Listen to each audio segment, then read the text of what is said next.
In this tutorial, I'm going to show you how to use my watercolor brush set.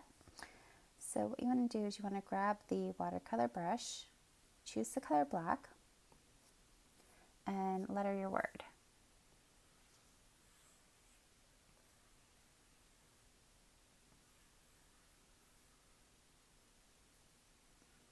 Okay, so I have my word love. Now what you want to do, first, as you can see, it has the dark edges, some green built into it, and some water stains. This is all built into the brush, so it's really great. It makes it really easy. The water stains should be random. Sometimes if you don't like how it looks, you can go back and redo the word or to redo the letter. You see how this is different than that one, and you still get a little water stain there. Okay, so now what you want to do is, if you see some of your entrance and exit strokes, it's a little bit dark. So what we're going to do is fix that. You want to go up to the smudge tool, looks like the pointer finger. Open that up, and you want to grab the blender brush. I like to keep my opacity down to around 50%. You could play around with the size, and you want to carefully just blend out the dark edges. Very light, short strokes. Let's see. I sometimes like to go in circles. And you want to keep the brush fairly small so you don't go outside the lettering. If you see, you want to avoid that. Okay. That I'm okay with because typically you will see that in watercolor lettering when it overlaps. Here, we're trying to smooth out a little. And I think that is it for this word. Don't worry if it looks a little blurry. We're going to fix that in a later step. Okay. Next, you want to alpha lock the layer. So you open up the layer menu, and let's rename this lettering just so we're not confused. And to alpha lock it, you just click on it and you see alpha lock, and you'll see a checkerboard come up. This just pretty much locks the lettering so we're able to color on top of it and not get the color on the outside. Another easy way is to swipe your two fingers across that layer. And that's one of the quick gestures that Procreate has. So right now you see there's no checkerboard, so the alpha lock is off. So you see, let's pick a different color so you can see we're on the outside of it. But if you alpha lock it, you see the checkerboard, color's already on it. So what we're going to do is make sure that alpha lock is on. You can use my color palette that comes with the set, or pick any color that you like. And we're going to color in our letters. So let's stick with the pink. Another easy way is you can use the monoline brush that comes with the set to color it in.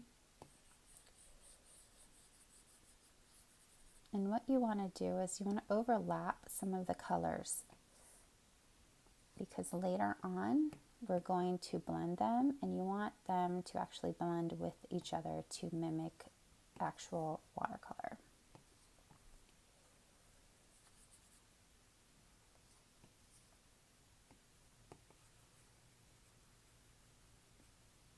You can overlap them forward. You can even go back like that. Let's see, let's add a little bit back here to get some color. Okay. Next you want to do is you still want to keep the alpha lock on, but you wanted to do the Gaussian blur. This is going to blend the colors together. So you want to click on the little magic wand right in the top left of your screen. And this is the adjustments menu. You want to choose Gaussian blur.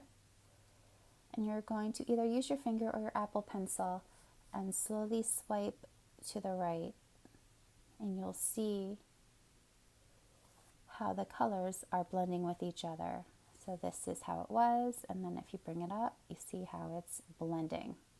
What I like to do is I like to maybe stay between 15 to 25%. It really depends how much I've overlapped the colors and what colors I choose. I think we're gonna probably stay around there. Okay.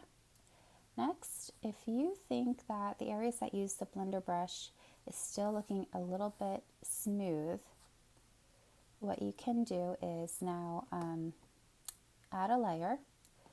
Let's rename that texture. Okay. What we're going to do is click on the lettering layer, open the menu, click select, then tap on the texture paper. You're going to choose the color white, grab the texture watercolor brush, and we're going to use it as a stamp. I like to keep the opacity rather low, but you can play around with it. This is just going to add a light texture to it. And just do a few taps. You see how now you get more of that white texture, and it kind of hides the smoothness that happened with the smudge tool. I think that was it. We can even add some there. Let's try a little over here to lighten up those dark edges. Okay, we want to unselect that ribbon tool up there, or the select tool, and there you have it. Now another option you can do is add some splatters. So let's open up another layer, rename this splatter. Let's grab some colors, and I have 3 stamps and a spray. So with the stamps, you can change the opacity and the size to your liking.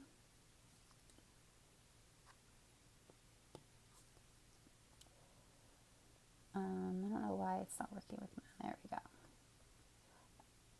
I like to use my finger instead. It comes out a bit better than using my Apple Pencil.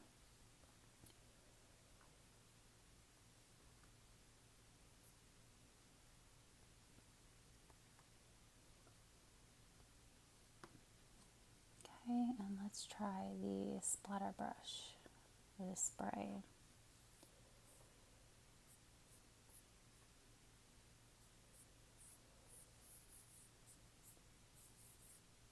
You see you get some small specks, get bigger ones.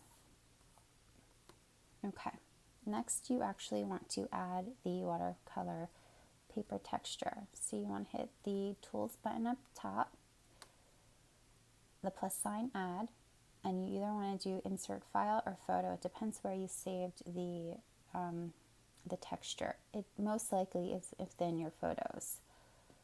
Do that and there. Okay, so now it's covering your lettering. You want to keep it your top layer.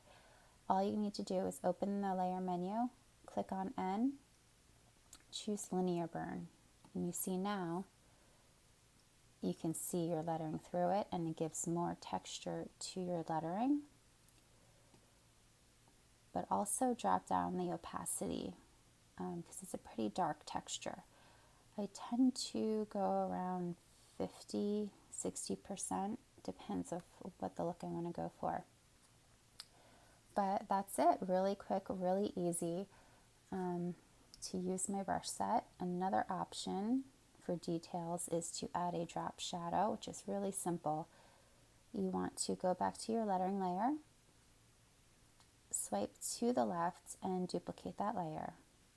Okay, so you want to click on the bottom one, choose your color black, tap on it again, and you want to fill layer.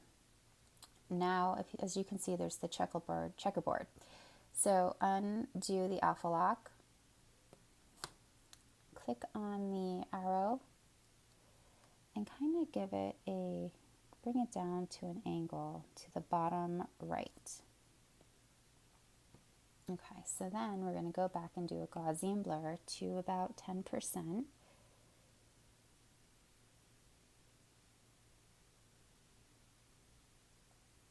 Okay, And now what we're going to do is we're going to select our top layer. So select that, click on our new lettering layer that we changed to black. Click on that and you want to hit clear. Next you want to hit the arrow button again on that black layer. Bring it even further down for a drop shadow.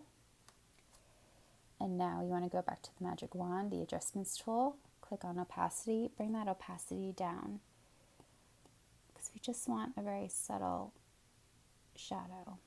So I think we're going to keep it right around there. So that's it. So we have the lettering with our watercolor brush. We blended the edges and entrance strokes of it and blended the colors. You added a drop shadow, the texture, some paint splatters. So that's about it. You can also add some details to your lettering. I always recommend working in layers just in case you want to erase something later on. You don't lose your whole project. So you can do some highlights if you want. I mean, the possibilities are endless. It really is what you like to do. But there you go. If you have any questions, just send me a message and I would love to help you out. And make sure to tag me on Instagram so I can see all your amazing designs. Thank you.